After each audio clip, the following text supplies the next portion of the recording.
Okay guys, this is a tutorial on how to run your USB device, your phones, lights, tablets, fans, and whatnot, uh, to run off your solar panel system without going through a charge controller um, or any other common devices out there, such as DC to DC converter, which in most cases they don't work well due to compatibility issues. People are having trouble with them. A lot of people are unable to power their USB devices with their solar setup because of a wrong electronic devices. Well, this video is for you because this is the easiest way and it has the highest compatibility for your devices to work. Full range, pretty much full range of your 5-volt devices to be powered off this line, this 5-volt line. These are 5-volt wire line here coming from the controller. This is what you'll be connecting to get power. And they're quite simple. You just gotta find the right wires coming from your device to connect. I will try to make this simple and concise as possible. Not want to make this complicated because it's about helping people. A lot of USB ports out there people are buying from Amazon and other places. Those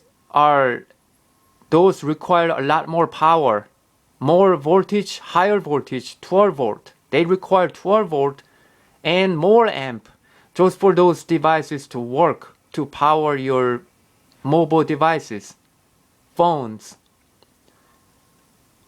because they are USB 2.1, QC 2.0, and QC 3.0 compliant. These compliances is what's causing compatibility problems, and a lot of people, not everyone, but a lot of people are unable to get theirs to work. And it can be a serious problem. What if you are out there in the wilderness, in the middle of somewhere in the forest, and you are in need of help due to an accident or something where you need to get in touch? You need to use your phone, but you can't because the battery ran out and you can't get your USB port to work with your solar panel. Well, this is the solution for you. This is one of the great ways to do it, is to use the controller. This is e-bike scooter controller, a DC motor controller for like my scooter. All you need is this. And obviously USB ports. Those basic universal standard USB 2.0 ports is what you need, not USB 2.1. USB 2.1 devices, USB 2.1 ports or higher, like QC 2.0 or greater, they require more power. They need 12 volts. So it's not going to work with this 5A line by connecting it here. It's not going to work. You also have problems with your setup. You need that basic USB 2.0 ports you can get from AliExpress. It's real cheap. It's under $2. And you can connect as many as you want, you need. Connect to the 5-volt line here coming from the controller. And generally speaking, you would need some sort of a switch, a turnkey switch, key lock switch. One of them is like this. Great example. Can you see that?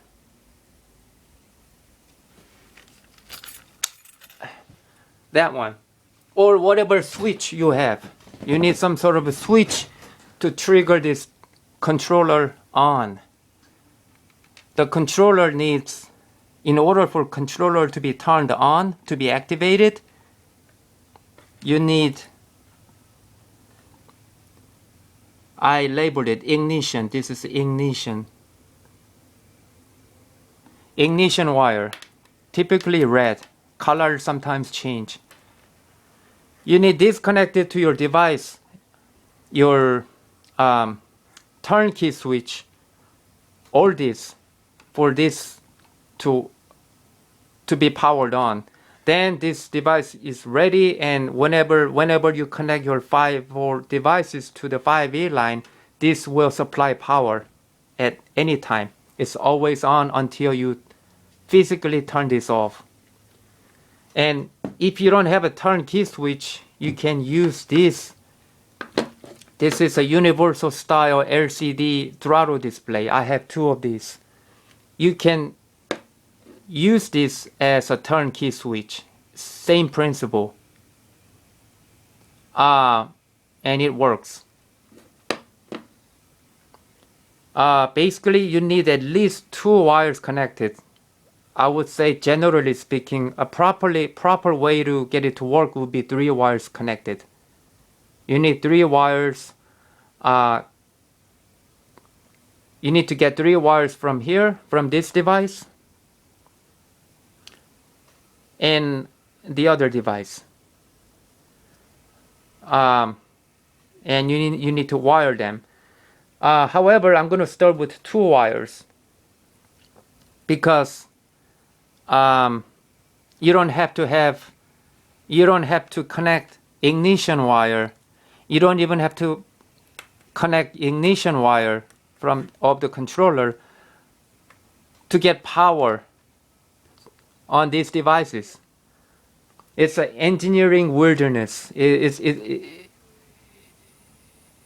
It's weird. I don't know. It may be a design flaw or mistake, but it works that way. I have tested with more than 1 controller. This one and the other controller, which is a sine wave. This is a BLDC controller, square wave. It's the same way. It works the same way. You can literally, these can literally run by themselves without powering on your controller. It will still be able to get juice from here through 5-volt line. If you connect the 2 wires correctly, and I will show you here. You need to, these devices generally, these throttle displays, they typically come in 5 to 6 wire plug. Okay? Red, yellow, blue, green, black, white, sometimes different color. Okay? You need to separate them and locate 2 wires, at least 2 wires, for these to work, so you can get your USB device to be plugged on. You need a negative wire, obviously. You will need positive wire, but let's not think about positive wire for right now because this is a 2-wire method. Okay? I will cover the 3-wire method shortly. For the 2-wire method, all you need is black wire and power wire. This happens to be orange wire, for this device. What this does is it turns on, it activates this USB device or this device.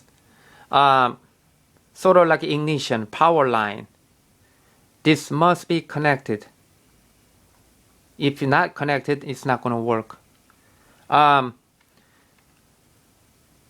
Easiest one is simply the black wire, the negative goes to negative. Negative wire of your controller. Your auxiliary power line, positive and negative. Some of them come in 2 pairs or even 3 pairs, or maybe just 1 pair. You just need to locate them. Negative goes to negative, and this power wire, orange wire, connects to positive. Positive wire of your controller to get power off this controller and it comes on. You can see. Right now my iPod Touch was charging because it was plugged in. It's on. If I plug it back on, it's gonna make a sound of charging. Watch. Heard that? It's working. Same thing with that. Same principle. Wiring management is wiring layout is similar.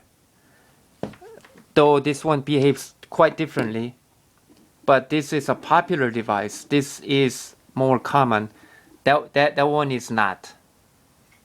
This one is LH100. It's common, reputable throttle display, LCD display. I would actually recommend it. This is pretty good. Most of them come with USB ports, as you can see. There.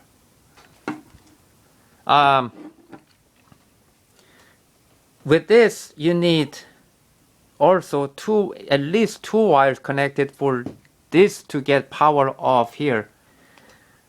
And this one happens to be white wire for your power line to trigger this device on. Instead of orange, it's white wire. So this white wire needs to connect to positive, just like orange wire connects to positive of your controller.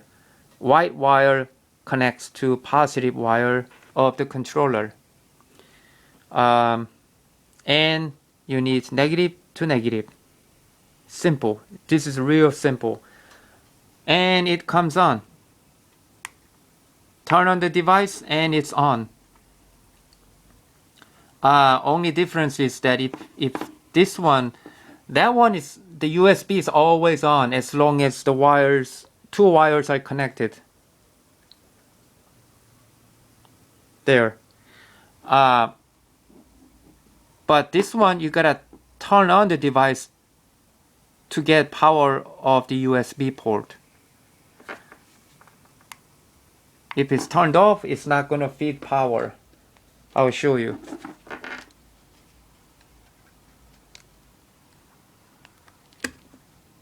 Okay, it's plugged on, but you hear no charging sound until you switch on. Heard that? It's charging. USB. Not only that, it shows you the voltage. If you don't have a voltmeter or turnkey switch that displays voltage, you can use this. Simply toggle through the setting here. It shows you 61.7 volt coming from my solar panel. And it's charging. You can shift gears. I don't know if it's gonna do you anything because it's not connected to the e-bike, but you can use it. Now this has sleep mode, so after a certain time this will turn off and it will stop charging, but then you can program it. You can disable that setting, auto sleep mode, then it will stay on. But that is what I'm trying to show you, the basics. You can use these USB ports to power your phone, even tablets. It should work because whenever it needs more amp, the controller will supply it. It will get power off the solar panel. Assuming you have enough power, it will work. It's just that you're not going to get USB 3.0 performance because these are just 5E line. But all you need is USB 2.0 for your phones to work, for your emergency purpose. When you need the phone right away to call 911 or something, to get help or whatever. It's very critical. 3-wire method is another way. 3-wire method is the third wire connects to your, as I mentioned earlier, ignition wire of the controller in order to officially trigger the controller on. So it's ready. It's power ready. It's ready to feed power to any devices you connect on the 5V line. Or even your motor. You can actually run the motor off the solar panel as long as you have enough power. This must be connected. Since it's not connected, your lights are not going to work. Right now, the wires are connected. This is a common 5-volt light for scooter. Here, they usually come in 2 to 3 wires. Negative and positive is connected, but it's not doing anything. No light. See that? It ain't coming on. Why? Because the controller is not on. It's not officially on to feed power. These are somehow stealing power off here. They run by themselves. Because these are kind of exception. But in order for your general basic devices to work that have 2 wires, positive and negative, you need this to be activated. And in order to do that, you just need to connect. This wire needs to be connected from here, for example. The positive wire coming off the device. Remember the negative power wire and positive? Where you take this positive wire and connect to the ignition wire. Watch. See that? Light on. It means it's triggered. And you should be able to get your USB 2.0 ports to work. Because those USB 2.0 ports from AliExpress, they're just 2 wires. Just like that. So it should work.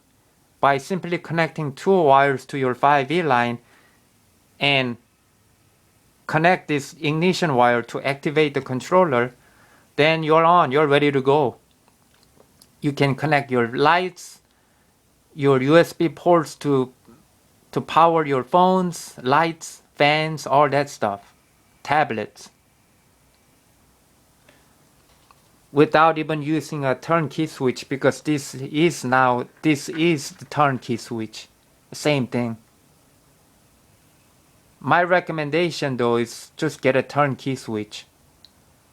It really doesn't matter. Just get a turnkey switch to switch on the device or switch off. And the turnkey switch tells you the voltage. Just different way of doing it. That's what I wanted to share. 2 to 3 wires. I don't know what else to cover. And range of compatibility, like I said, is so much better. You're not stuck with the compatibility problems, because it's gonna work. Except for your 12-volt devices that must have 12 volt for it to come on. Other than that, all 5-volt devices will work. I